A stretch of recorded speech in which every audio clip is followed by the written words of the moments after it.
एक deer park बनाया जाएगा। पिछले बजट में IMT मानेसर में घोषित पर्यावरण परीक्षण केंद्र का कार्य वित्त वर्ष 2026-27 में पूरा करके इसका लोकार्पण किया जाएगा। माननीय अध्यक्ष जी, वर्ष 2025-26 के संशोधित अनुमान 562.19 करोड़ को 31.90% से बढ़ाकर वर्ष 2026-27 में 741.55 करोड़ करने का मेरा प्रस्ताव है। माननीय अध्यक्ष जी, गृह विभाग लोहारू, बरवाड़ा, नरवाना, समालखा, महम, रौदौर और पेहवा में 7 नए महिला थाने बनाने का मेरा प्रस्ताव है। साइबर अपराधों से प्रभावी ढंग से निपटने के लिए सोनीपत, गोहाना तथा बहादुरगढ़ में 3 नए साइबर अपराध पुलिस थाने बनाने का भी मेरा प्रस्ताव है। आतंकवादी गतिविधियों से निपटने और उनकी प्रभावी रोकथाम के लिए पुलिस महानिरीक्षक स्तर के अधिकारी के अधीन एंटी टेररिस्ट स्क्वाड ATS का गठन किया जाएगा। ATS का एक थाना गुरुग्राम में, दूसरा थाना पंचकुला में स्थापित किया जाएगा। इसके लिए मैं 35.5 करोड़ रुपए के खर्च का मेरा प्रस्ताव है। ATS में महिला कमांडो को भी शामिल करने का प्रावधान किया जाएगा। माननीय उपाध्यक्ष महोदय, अगले 3 सालों में सड़क पर तैनात सभी पुलिस कर्मियों को बॉडी वार्न कैमरा से लैस किया जाएगा। मैं अगले वर्ष 5000 नए ऐसे कैमरा खरीदने का प्रस्ताव करता हूं कि इन बॉडी वार्न कैमरों में ड्यूटी पर तैनात पुलिस कर्मियों की सभी गतिविधियों की रिकॉर्डिंग की जाएगी। जो पुलिसकर्मी आपराधिक तत्वों का बहादुरी से सामना करते हैं, उनका समय से पहले पदोन्नति दी जाएगी। जो पुलिसकर्मी अपने फर्ज के प्रति गद्दारी करता पाया गया जाएगा तो उन्हें उदाहरणात्मक सजा भी दी जाएगी। माननीय अध्यक्ष जी, भारतीय सेना में अपनी सेवाएं देकर वापस आने वाले बहादुर अग्निवीरों को हरियाणा पुलिस में विभिन्न पदों पर नियुक्तियों के लिए 20% आरक्षण देने का मैं प्रस्ताव करता हूं। इसके अलावा 1300 अग्निवीरों की हरियाणा पुलिस में विशेष भर्ती भी अगले वर्ष में की जाएगी। भारतीय रिजर्व बटालियन के लिए गांव संघेल नू में 107 एकड़ भूमि पर आधुनिक भवन व अन्य सुविधाएं उपलब्ध कराई जाएंगी। हरियाणा पुलिस कल्याण कोष में 16 करोड़ रुपए का समतुल्य अनुदान दिया जाएगा। नागरिकों को बेहतर आपातकालीन सेवाएं देने के लिए और प्रतिक्रिया समय को कम करने के लिए 150 नई इमरजेंसी रिस्पांस व्हीकल खरीदी जाएंगी। अंग्रेजों द्वारा 1934 में बनाए गए पंजाब पुलिस नियम को निरस्त करके हरियाणा पुलिस नियम अधिसूचित किए जाएंगे, जो पुलिस को आधुनिक और नागरिकों के प्रति संवेदनशील बनाने की नींव रखेंगे। माननीय उपाध्यक्ष महोदय, फतेहाबाद, चरखी दादरी, पंचकुला में जिला जेल तथा रोहतक में हाई सिक्योरिटी जेल बनाने का मेरा प्रस्ताव है। सभी जेलों में ऐसे आधुनिक तकनीकी उपकरण लगाए जाएंगे जिनसे जेलों में बैठे अपराधी अपने बाहर के साथियों से संपर्क नहीं कर पाएंगे। जेलों में हर प्रकार की गतिविधि पर नजर रखने हेतु ड्यूटी पर तैनात जेल वार्डनों के लिए बॉडी वार्न कैमरे खरीदे जाएंगे। 8 जेलों भिवानी, नारनौल, जींद, गुरुग्राम, रेवाड़ी, फतेहाबाद, चरखी दादरी व झज्जर में पेट्रोल पंप खोले जाएंगे।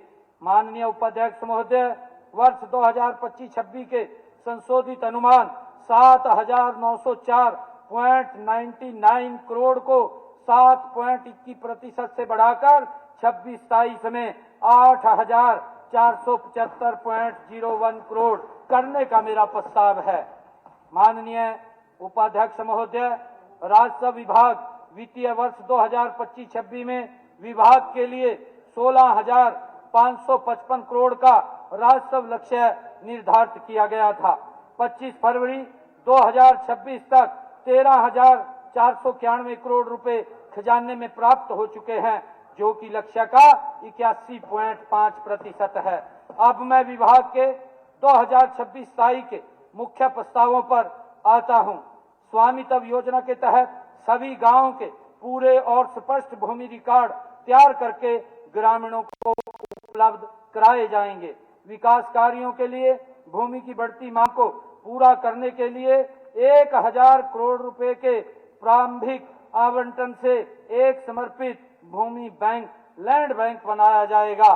तेजी से बदलती तकनीकी में रेवेन्यू अधिकारियों, कर्मचारियों के प्रशिक्षण हेतु कुरुक्षेत्र में राज्य स्तरीय राजस्व प्रशिक्षण संस्थान बनाया जाएगा।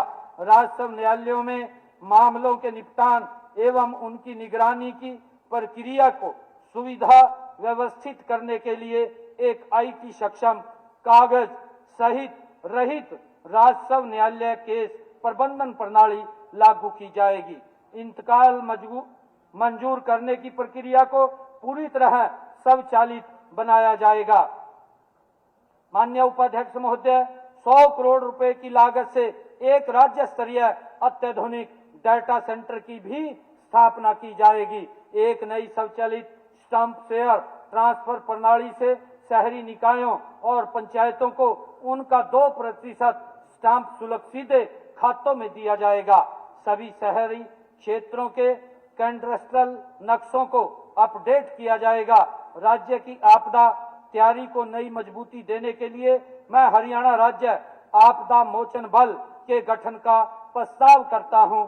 उसमें कुल 1149 कर्मी शामिल होंगे। इनमें अग्निवीरों की अधिकतम भागीदारी सुनिश्चित की जाएगी।